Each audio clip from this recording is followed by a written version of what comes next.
बच्चा और उसकी वो लड़का जो जेल में मौजूद है, उसके नाम से इनको इतना डर लगता है कि उसके नाम पे डिस्कशन नहीं होने दिया। जी मैम, आपने अपनी स्पीच में कहा कि नेहा बोरा या और छात्र संगठन के जो लोग हैं वो खुले तौर पर सरकार के खिलाफ बोल सकते हैं, लेकिन अगर कोई मुसलमान हो तो वो इतना नहीं बोल सकता है खुलकर। तो क्या उसी का एग्जाम्पल उमर खालिद के ज़रिए बनाया जा रहा है?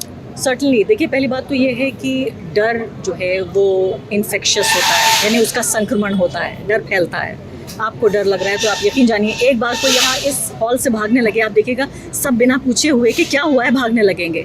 इसी तरह से बहादुरी, आज़ादी, ये सब भी इन्फेक्शियस होता है, ये भी इसका भी संक्रमण होता है। तो नेहा बोरा बोलें या सौरव दास बोलें या कोई और बोले, मुझे लगता है कि जब भी कोई अपनी आवाज़ गरीबों के लिए, कमज़ोर लोगों के लिए, उन लोगों के लिए जिनके साथ नाइंसाफ़ी हुई है, उठाता है, इससे हम सबको फ़ायदा होता है। लेकिन साथ साथ एक खलिश तो होती है कि हमारी आवाज़ हम नहीं उठा सकते, मुसलमान अपनी आवाज़ नहीं उठा पा रहा है, या दलित अपनी आवाज़ उठाता है तो उसे भी डर लगता है, उसको नक्सलवादी कह दिया जाता है, माओवादी कह दिया जाता है। तो तकलीफ़ तो इस बात की पहुँचती है। तो ये एक अजीब सी, जिसे कहते हैं ना कि आप कभी हंस रहे होते हैं और हंसते हंसते आंख में आंसू आ जाता है, ये वही वाला हालत है कि आप हंस रहे हैं कि देश में इनकलाब हो रहा है, क्रांति हो रही है, ये सरकार झुकती भी नज़र आ रही है, लेकिन हंसते हंसते एक आंख में नमी आ जाती है कि इसमें मेरी आवाज़ शामिल नहीं है। उमर के केस आपने हंसने की बात की तो मैं देखा था जब आप बात कर रही थी तो कहीं ना कहीं उमर खालिद की सामने बैठी हैं और वो हंस रही हैं, तो उस हंसी में जो दर्द उनका अंदर जो हम नहीं देख पा रहे हैं, अब भी मुस्कुरा रही हैं, तो वो दर्द किस तरीके से आप देखती हैं कि वो जो दर्द उनका दिख नहीं रहा, अब भी मुस्कुरा रही हैं? मुझे लगता है कि जब आंसू सूख जाते हैं तो वो मुस्कुराहट बन जाते हैं। ये आंखें इतना रोली हैं कि अब इसमें आंसू बाकी नहीं है, और मुझे अच्छा लग रहा है कि वो नहीं रो रही हैं, वो मजबूत हो रही हैं। उन्होंने एक आम इंसान को नहीं, एक क्रांतिकारी को, एक इनकलाबी इंसान को, एक रिवोल्यूशनरी को जन्म दिया। वो अगर उमर जेल नहीं जाता, उमर का ये नाम नहीं होता है, तो शायद वो भी ठीक है, एक हमारी आम माओं की तरह, वो कम नहीं होती तब भी, लेकिन हिंदुस्तान की किसी भी आम माँ की तरह उनका जिक्र होता है। लेकिन आज उनका जिक्र होता है कि किस तरह से वो एक इनकलाबी लड़के की। कोई भी खौफ आया था ना उसके चेहरे से, लबों पे उसके अजम मौज की तबस्सुम की।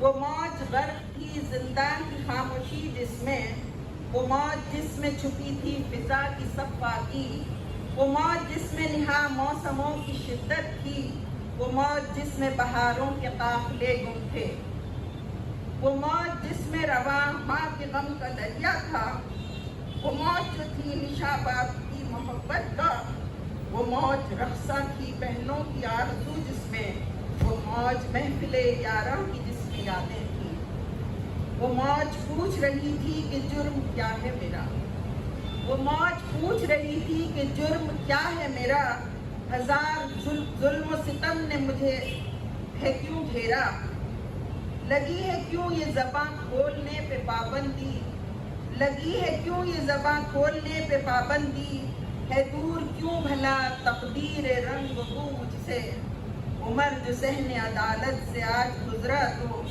सदा ये गूंज रही थी कहाँ है आज़ादी, सदा ये गूंज रही थी कहाँ है आज़ादी। मैंने आपका वो लेख पढ़ा इंडियन एक्सप्रेस का, मुझे अच्छा भी लगा, मुझे बुरा भी लगा। तो लिखी तो थी वो लाइन मैंने अंग्रेजी में, लेकिन हिंदुस्तानी में बता रहा हूं। अगर पिंजड़े में बंद बुलबुल की आवाज मुझे अच्छी लगी और उस पर मैं कुछ लिख रहा हूं, मैं उस पिंजड़े के बारे में भी लिखूंगा जहां से बुलबुल को गाना पड़ रहा है। बुलबुल cannot be separated from the cage she is placed in. So this book cannot be separated from the life and times Umar is undergoing. आपने मुझसे कहा कि कब ये खत्म होगा। कसम से अगर मैं पर्ची निकालने वाला होता तो दे देता आपके हाथ में। ये इतनी जल्दी खत्म नहीं होगा।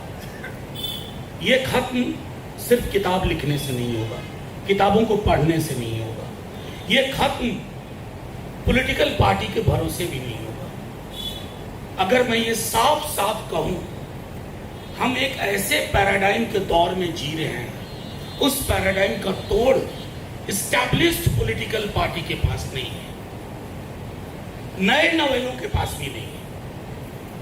वो प्रतिमान, वो पैराडाइम तब टूटेगा, I am sorry to borrow a foreign foreign example, क्योंकि विदेश से इन दिनों लेना देना मना है, तो मैं विदेश से ये आइडिया लेना नहीं चाह रहा था, लेकिन चूंकि विदेश पाकिस्तान नहीं है तो मैं ये ले रहा हूं। फ्रेंच स्टूडेंट्स मूवमेंट इन 68,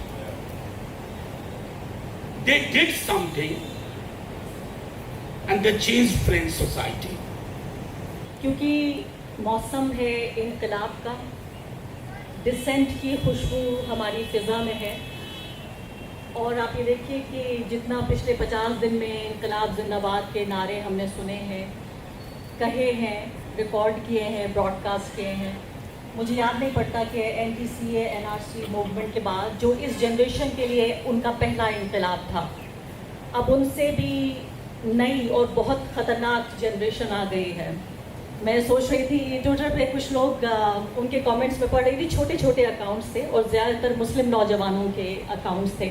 तो मुझे लगा कि एक ज़िम्मेदारी मेरी ये बनती है कि मेरी आवाज़ थोड़ी सी बड़ी है उनसे, और इत्तेफाक से एक ऐसे मंच पे बुलाया गया जहाँ और बड़ी बड़ी आवाज़ें हैं और इतने कैमरे रिकॉर्ड कर रहे हैं। तो वो जो ट्वीट्स मैं पढ़ रही हूँ पिछले 2-3 दिनों से, 4 दिनों से, और इस पूरे CJP मूवमेंट के दौरान जिसको 4 लाइक्स और 2 रीट्वीट मिलते हैं, मैं यहाँ उसको एम्पलीफाई करना चाहती थी। और उसका सीधा मकसद ये था कि जैसे मैंने कहा कि मुस्लिम नौजवान, और उसमें से बहुत सारे वो हैं जिन्होंने NTCA NRC मूवमेंट में हिस्सा लिया, और बहुत से ऐसे हैं जो उन्होंने उस वक्त इतने छोटे थे कि अब लोरियां सुन रहे थे वो कि शाहीन बाग का जो इनकलाब था वो क्या था। तो वो इतने छोटे हैं कि उन्होंने लोरियों में सुना उन चीज़ों को और सुनते हुए बड़े हो गए। और आपको यकीन नहीं होगा 2019 से लेकर अब तक सोचिए 7 साल इस बात को गुजर चुके हैं। यानी वो बच्चे जिनको हम जेनजी कहते हैं 14-15 साल के, वो कितने छोटे रहे होंगे उस वक्त। तो उनमें से कई लोग उनके ट्वीट्स में पढ़ रही थी, और उनके ट्वीट्स में एक हसद नहीं थी, एक खलिश थी और एक कसक थी।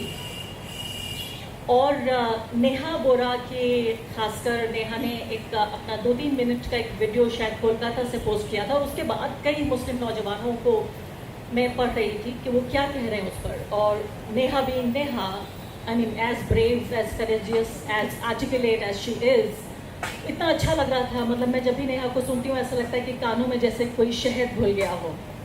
लेकिन उस शहद के बीच भी क्या कोई कसक, एक खलिश महसूस कर सकता है। और वो नौजवान कह रहे थे कि बहुत अच्छा लग रहा है नेहा को देखकर कि नेहा एक हिंदू लिबरल है, वो इनकलाबी बातें करती है, उसकी बातों में कितना इंस्पिरेशन है, उसकी बातों में डेमोक्रेसी की बातें हैं, बराबरी की बातें हैं, डिसेंट की बातें हैं, कॉन्स्टिट्यूशन की बातें हैं। अगर मुस्लिम नौजवान जितना नेहा बोल रही है उसका 5% भी बोलेगा तो उसके हलक पर सत्ता का जो बूट है वो ऐसा पड़ेगा कि उठेगा नहीं। उसके हलक से न सिर्फ उसकी आवाज़ छीन ली जाएगी बल्कि उसके हलक में जो गिनी चुनी सांसें बाकी हैं वो भी निकाल ली जाएंगी। तो ये एक फ़र्क है आज के हिंदुस्तान में एक मुस्लिम एक्टिविस्ट होना या एक मुस्लिम इंडिविजुअल होना। एक्टिविस्ट भूल जाइए, वो लोग एक्टिविस्ट नहीं थे जो ये बातें लिख रहे थे। और हो सकता है उनमें बड़ा इनकलाबी जज्बा था, एक रिवोल्यूशनरी फर्वर उनमें था। हो सकता है उनमें बहुत सारे लोग बनते नेहा बोरा, बनते सौरभ दास, बनते अभिजीत दीपके, बनते न जाने क्या क्या, लेकिन उन सबको ये बताया गया कि अगर आप ये सब बनने की अगर आपने कोशिश भी की, ऐसा कोई ख्वाब भी सजाया, तो आपके साथ वो होगा जो हमने उमर खालिद के साथ किया। क्योंकि उमर खालिद सिर्फ एक इंसान नहीं है, हमारे लिए भी आप देखिए, जो हमारे लिए जितना बड़ा उमर है उससे ज़्यादा बड़ा उमर इस हुकूमत के लिए, हमारे लिए वो एक इंस्पिरेशन है, वो एक रिवोल्यूशनरी है, एक बड़ा स्कॉलर है, एक ऐसा इंसान जिसने अपनी आज़ादी, अपनी ज़िंदगी, बहुत कुछ कुर्बान किया इस मुल्क के लिए, इस कौम के लिए। उसने अपनी आज़ादी को गिरवी रख दिया ताकि हम सब और हमारी आवाज़ और हमारी ये सांसें और हमारे इनकलाब आज़ाद रहें। लेकिन इस हुकूमत के लिए ये उससे भी बड़ा है, जितना हम उसे मानते हैं। हमारे मकसद के लिए और हमारे रिवोल्यूशन के लिए और हमारे कॉन्स्टिट्यूशन के लिए वो जितना बड़ा है उससे ज़्यादा बड़ा है उनके लिए, क्योंकि वो इतना ज़्यादा उनके लिए ख़तरनाक था कि उसका कुछ और घंटे भी आज़ाद रहना उन्हें बर्दाश्त नहीं हुआ। लेकिन मैं उम्मीद करती हूँ आज के दिन कि किसी भी जेल की दीवारें इतनी ऊंची नहीं होंगी कि हमारी आवाज़ उमर तक ना पहुँचे। मैंने कोई तकरीर तैयार नहीं की थी, मैं सिर्फ यहाँ आई अपनी हाज़िरी देने के लिए, यहाँ आप सबके सामने पेश होने के लिए और शुक्रिया अदा करने के लिए उमर खालिद को, उमर के उन बहुत बहादुर माँ बाप जिन्होंने उस लड़के को पैदा किया, उसे इतनी आज़ादी दी, ऐसा माहौल दिया, ऐसा पौधा उन्होंने सींचा, अपने हाथ से परवान चढ़ाया कि वो एक सबसे आज़ाद, मुझे लगता है पूरी दुनिया में जब लिखा जाएगा और जब ज़ोहरान ममदानी कहते हैं कि नेल्सन मंडेला की तरह उमर खालिद का नाम आएगा, तो मुझे बिल्कुल नहीं लगता कि ये कोई एग्जैजरेशन है।